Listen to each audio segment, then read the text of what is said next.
No, a mí no, pero voy. Ya. Buenas noches, hoy día estamos 31 de enero de 2024. Nos toca el capítulo 9 de Hechos de los Apóstoles. Como vimos en el capítulo 7 que Esteban, el diácono Esteban, muere lapidado, ¿no? Y comienza la persecución contra esa. No es que no había una cierta persecución, pero ya era gran persecución en que tienen que salir de Jerusalén. El asunto es que cuando vemos lo que le pasa a Esteban, bueno, nos duele que se nos muera alguien querido, ¿no? Pero el Señor, a pesar de que son las circunstancias no tan bonitas, ¿no? Para nada, una muerte, saca gran provecho de esto. En el capítulo 8 hemos visto cómo Felipe, otro de los diáconos, sale, va a Samaria y en Samaria hace una revolución con la palabra. Luego el Señor, por el Espíritu Santo, lo lleva con un funcionario de la reina de Candace de Etiopía y se convierte al Señor y Etiopía también empieza a convertirse al cristianismo.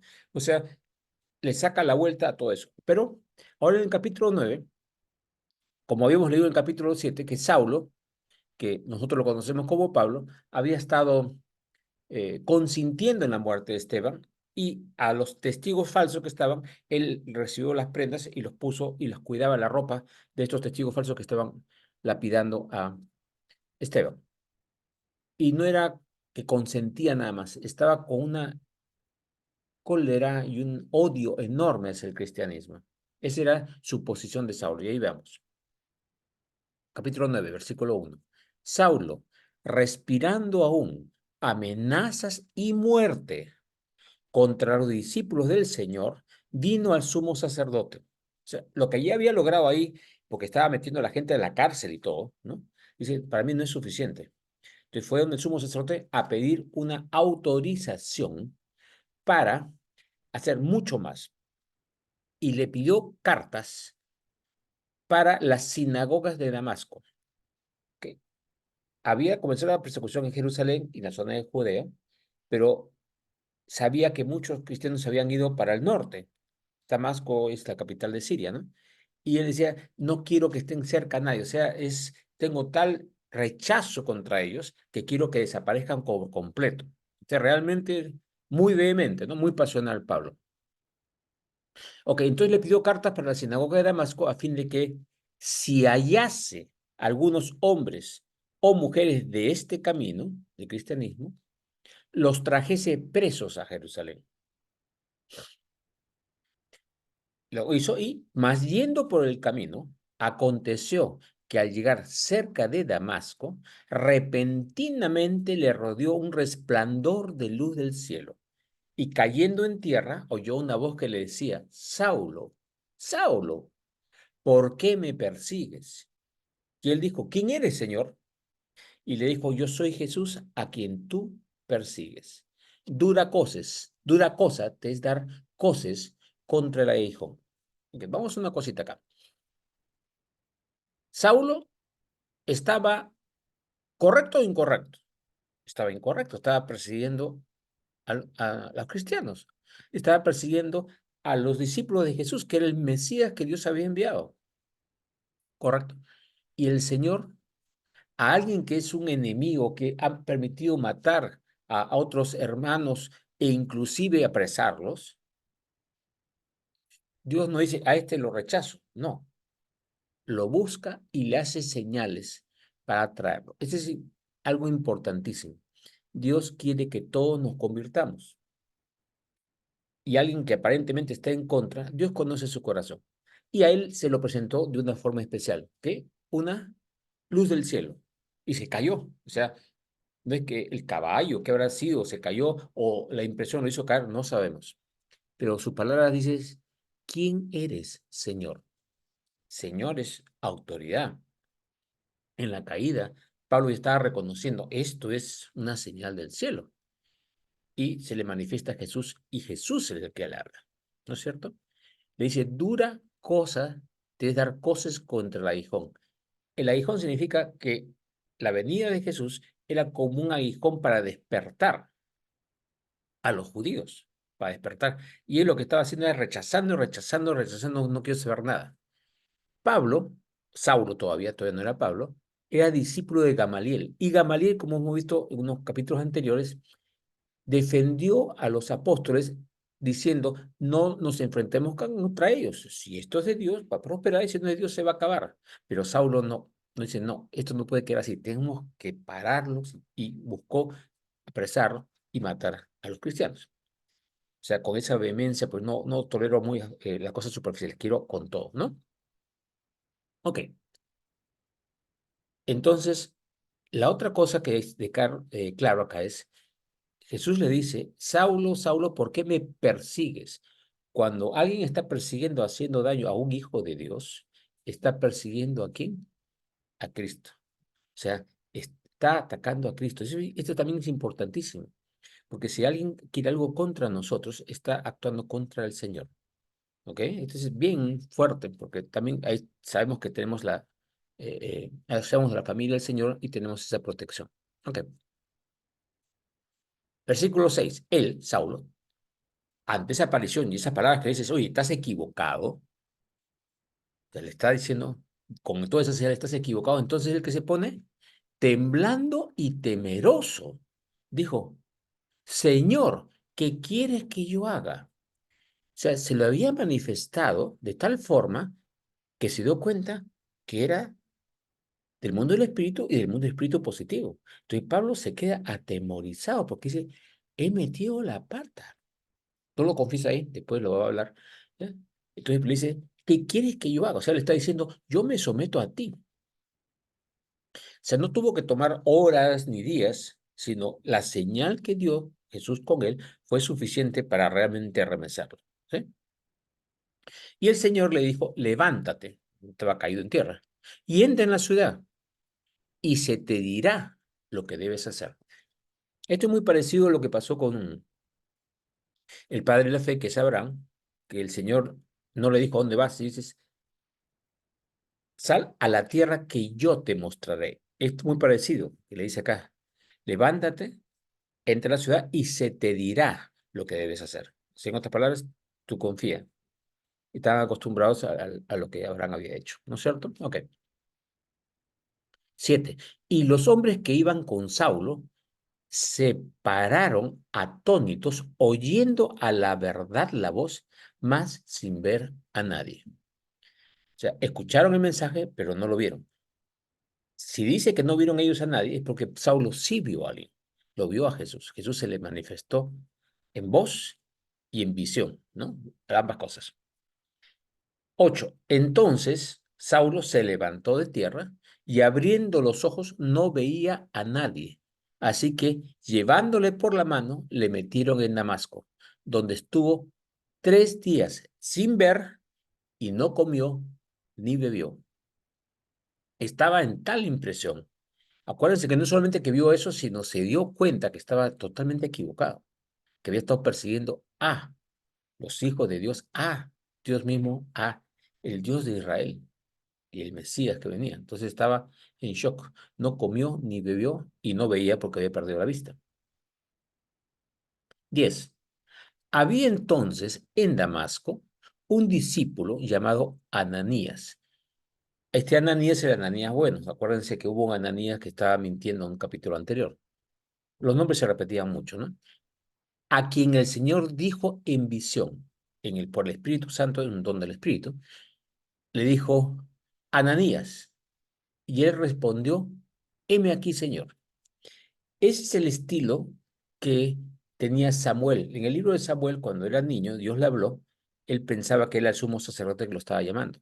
Cuando el sumo sacerdote entendió que era Dios que le llamaba, le dijo a Samuel, cuando escuches otra vez la voz, dile, habla Señor, tu siervo escucha. Entonces, en otras palabras, acá estoy, Señor. Habla Señor, tu siervo escucha. Que es tu siervo escuches, estoy acá para obedecerte, ¿no? Entonces él responde, heme aquí, Señor. ¿Qué significa? Acá estoy, ¿qué quieres que haga? ¿Sí? Heme aquí. Y el Señor le dijo, levántate, o sea, debe haber estado en su lecho, y ve a la calle que se llama derecha, y busca en casa de Judas a uno llamado Saulo, que es de Tarso, porque Saulo nació en Tarso, porque aquí él ora. sea, le da instrucciones muy precisas a quién tiene que buscar. No dice, anda, predica, no. Busca específicamente. Entonces el Señor te puede dar señales muy específicas o una misión muy específica para alguien también. Entonces, porque aquí él ora. 12. Y ha visto en visión a un varón llamado Ananías, o sea, a ti, que entra y le pone las manos encima para que recobre la vista. O sea, Dios ya le había mostrado que iba a llamar a Ananías y que lo iba a enviar y que ese Ananías iba a poner las manos y se iba a sanar. O sea, el don que le dio el Señor a Saulo. Y fíjense, previo a eso, estamos hablando de 3 días, era el gran perseguidor de la iglesia. Y de repente el Señor le da visiones, le da de mensajes y le hace señales a un enemigo, pero el Señor conoce nuestro corazón. Eso es lo importante. 13. Entonces Ananías respondió, Señor, he oído de muchos acerca de este hombre, cuántos males ha hecho a tus santos en Jerusalén. O sea, tenía fama de ser un abusivo para la iglesia. 14. Y aún aquí tiene autoridad de los principales sacerdotes para aprender a todos los que invocan tu nombre. Y encontramos, Ananías está diciendo, oye, Señor, me estás pidiendo que vaya con el enemigo del pueblo de tus hijos, de los cristianos. ¿Me estás pidiendo eso? Y el Señor le dice en el 15, ve, porque instrumento escogido me es este para llevar mi nombre en presencia de los gentiles y de reyes y de los hijos de Israel. O sea, el Señor ya lo había escogido antes. Era instrumento escogido. Dios lo había preparado. ¿Para qué? Para los gentiles. ¿Para qué más? Para autoridades, reyes y también para los hijos de Israel. Pero más básicamente para los gentiles. Dios nos conoce antes de que nosotros le hemos aceptado y por eso dice que somos escogidos en Él antes de la fundación del mundo. ¿Sí? Estamos ahí, ¿no? 16. Porque yo le mostraré cuánto le es necesario padecer por mi nombre. Ok, vamos a entender. Este pedacito puede decir, oye, entonces tienes que sufrir si vas a ser cristiano. Padecer por el nombre, cuando estamos representando, somos albaceas. Cuando venimos en el nombre del Señor es porque estamos como representantes suyos para una misión que Él nos pone. Es como ir a un abogado que te hace un documento en que dice que tú estás autorizado para vender, tú estás autorizado para comprar tal cosa, tú estás autorizado para manejar tal parte de la empresa. O sea, el Señor nos da un poder notarial, digamos, actualmente, pero eso es lo que significa. Entonces, ¿cuánto le es necesario padecer por mi nombre? Por trabajar para la misión que yo tengo para Él. El Señor le dice que Él va a pasar pruebas difíciles, pero Saulo estaba dispuesto a hacer cualquier cosa por Dios. Y cuando lo ve y se da cuenta que está equivocado, en ese arrepentimiento más todavía está dispuesto. Ok, 17. Fue entonces Ananías, cuando le dijo eso, y entró en la casa que le había indicado, y poniendo sobre él las manos, dijo, hermano Saulo, el Señor Jesús, que se te apareció en el camino por donde venías, me ha enviado para que recibas la vista y seas lleno del Espíritu Santo. Y al momento le cayeron de los ojos como escamas y recibió al instante la vista y levantándose fue bautizado. Y habiendo tomado alimento, recobró fuerzas y estuvo Saulo por algunos días con los discípulos que estaban en Damasco. O sea, primero oraron por el Espíritu Santo y después lo bautizaron. Hicieron el orden que normalmente bautizaban después del Espíritu Santo, pero se rompió eso y Pablo lo va a contar en otra parte, en otra carta cuando conversemos. ¿Qué requisitos tuvo Pablo para que reciba el Espíritu Santo? Si lo quería darse. Y para bautizarlo, no tenía que hacer ningún curso. ¿Entienden? La cosa es, bautizarse significa sumergirse en el Señor, en Dios. Es el simbolismo es, yo me bautismo porque si quiero estar sumergido en Dios y para nosotros en Cristo y en el Espíritu Santo, ¿no? Ok, hasta ahí estaba todo bacán. Pero resulta que él era enemigo, ¿no es cierto?, de los cristianos. Y pasó lo siguiente. Enseguida, ¿cuándo? Inmediatamente. ¿Cuánto sabía Saulo de Cristo? Muy poco. Lo que pasó ahí, la experiencia que tuvo y lo que habló con los otros discípulos esos pocos días. Lo dijo, estuvo por algunos días con los discípulos que estaban en Damasco.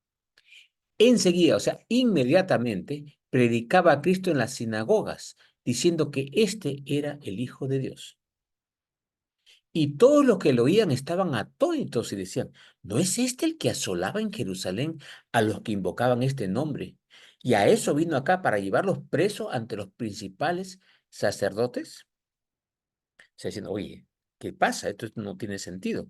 Pero Saulo mucho más se esforzaba y confundía a los judíos que moraban en Damasco, demostrando que Jesús era el Cristo. ¿Confundía por qué?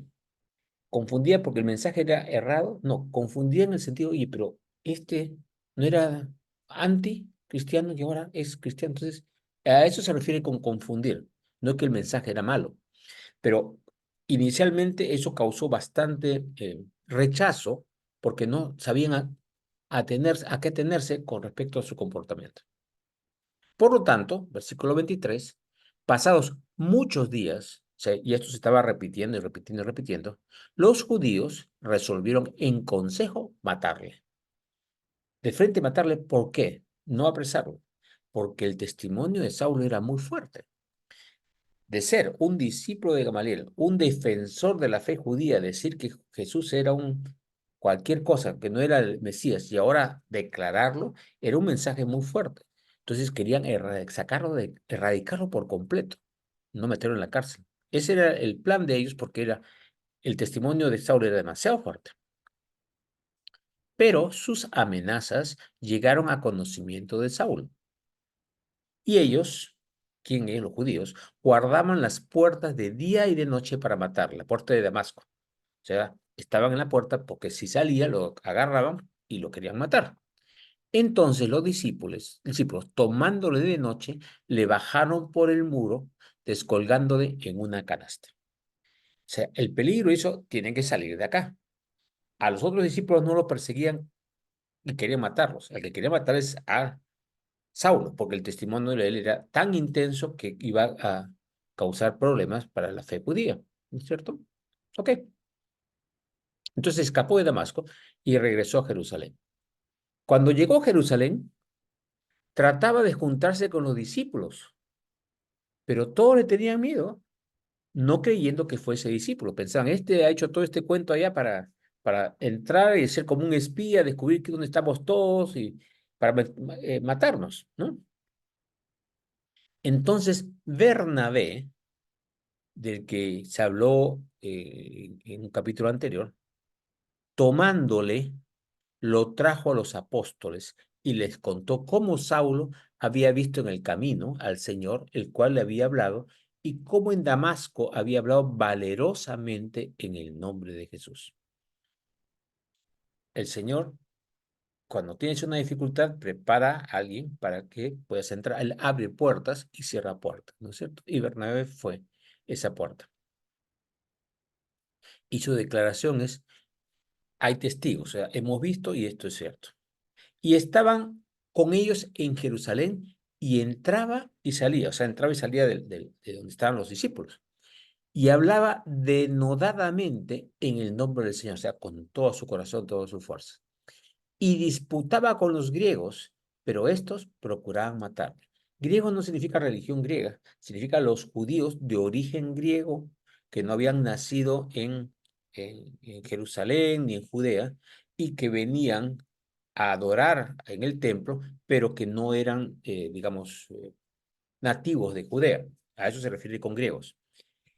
Pablo también era de Tarso, que no era en Judea, pero estuvo mucho tiempo antes ya como discípulo de Gamaliel. Entonces era como más judío, ¿no? Entrenado por ese lado. Y aquí le dijo Jesús a quién tenía que predicar, a los gentiles, a las autoridades y a los judíos. En ese momento estaba en Judea, en Jerusalén había más judíos, ¿ok? Pero disputaban, pero esto procuraban matarlo. Otra vez intentaban matarlo.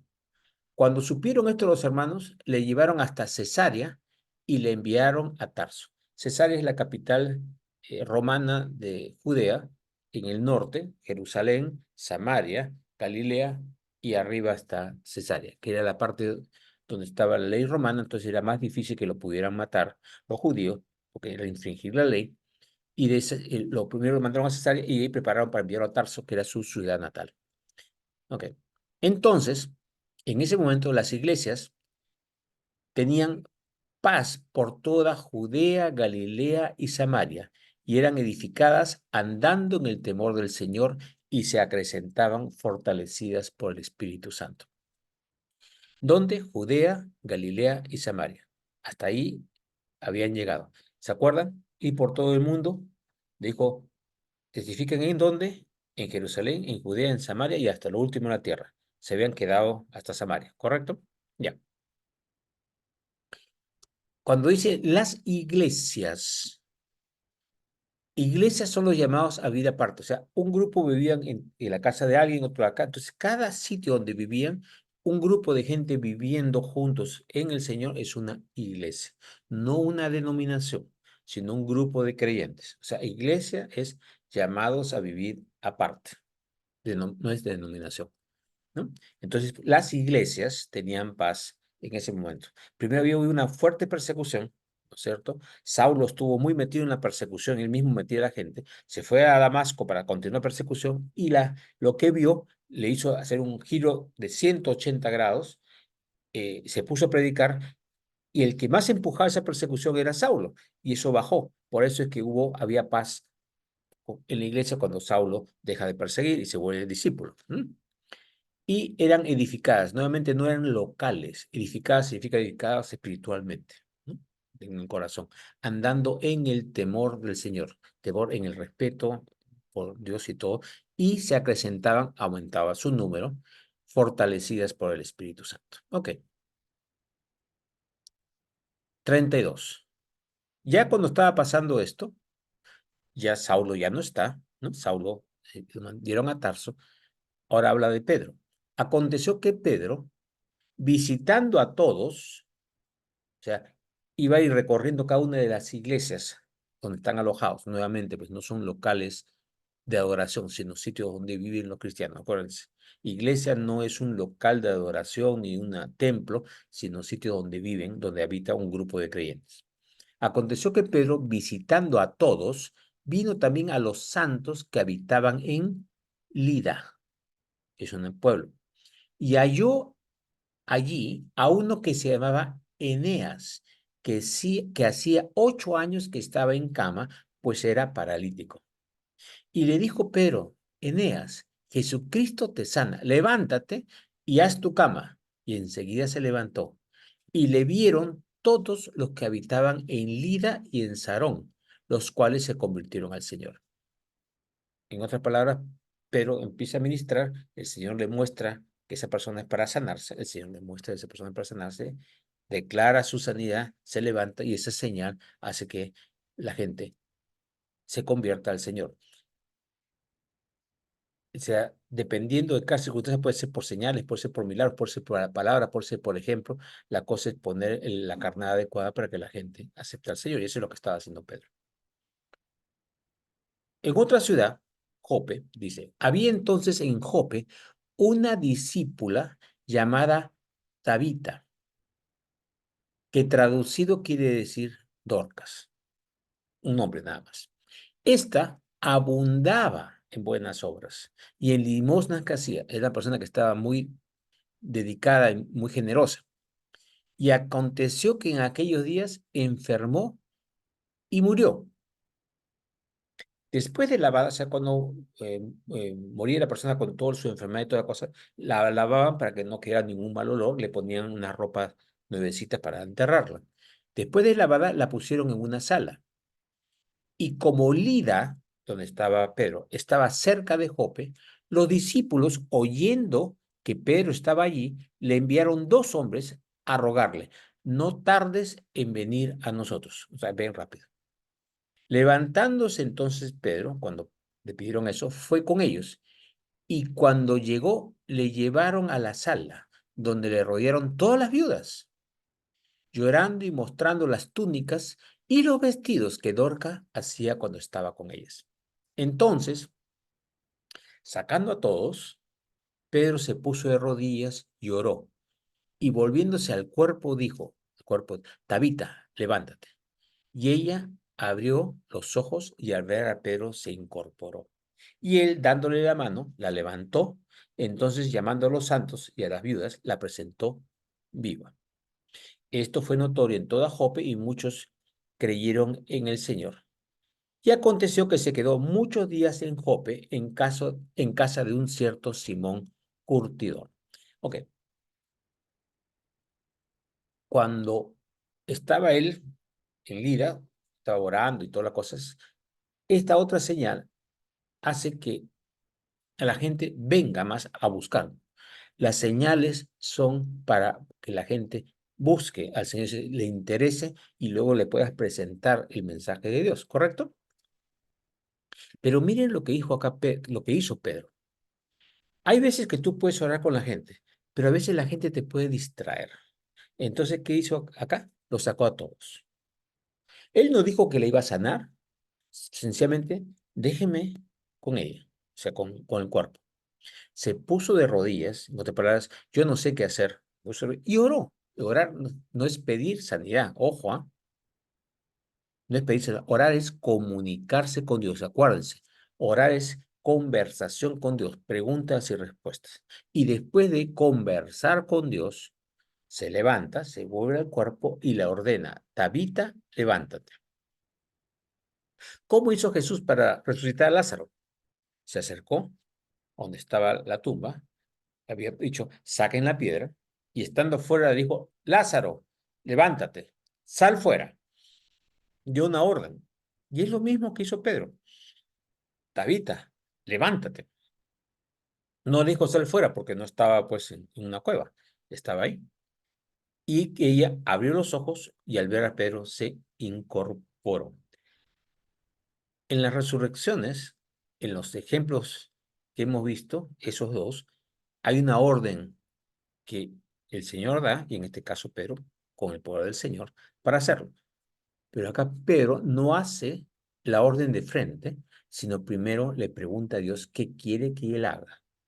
¿Me entienden? Eso es importantísimo, porque si empezamos a orar por gente y ordenamos que este camine, que este recupere la vista, y no es el plan de Dios, ¿cómo va a quedar Dios? Veo que no va a quedar bien. Entonces tenemos que preguntarles, ¿quieres que oremos ordenando? Que es diferente, porque alguien está con dolor, Señor, te encargamos, lo ponemos en tus manos para que sea curado, lo que sea. Esa es una oración de entrega, pero la oración de sanidad es una oración con una orden para curación. ¿Se acuerdan, por ejemplo, cuando hemos revisado los evangelios, que había un ciego y se acerca a Jesús y dice, Jesús de Nazaret, Jesús de Nazaret, dice, ¿qué quieres? Le pregunta Jesús. Dice, quiero recuperar la vista. Entonces dice, anda, ¿no? A tal sitio a lavarte, en otro le echó un barro con saliva, le puso en el ojo y lávate allá. Él daba órdenes. Cuando le trajeron el inválido en la camilla, también dice, levántate. El que estaba con la mano tullida, estira la mano. Dios daba órdenes para que se produjera ese tipo de curaciones. Entonces, ese tipo de sanidades tiene que ir con una oración para preguntar qué es lo que Dios quiere que hagamos. No es sencillamente pide a todos porque no sabemos y podemos hacer quedar mal a Dios. Y cuidado, no es hacerlo por hacerlo, es hacerlo bajo la voluntad de Dios. Todo lo que pedimos a Dios conforme a su voluntad será hecho. Conforme a su voluntad será hecho. ¿Ok? Entonces, nuevamente, y se quedó muchos días. ¿Por qué se quedó muchos días? Después de un milagro de ese tipo, la gente se pasa la voz y se quedó muchos días porque tuvo que ministrar a mucha gente. ¿Sí? Son 19:36. Ok, entonces vamos a avanzar con el capítulo 10. No, mejor no, porque el capítulo 10 es un poquito largo. Lo dejamos para la siguiente semana entonces. Vamos a dejar de compartir. y vamos a parar la grabación.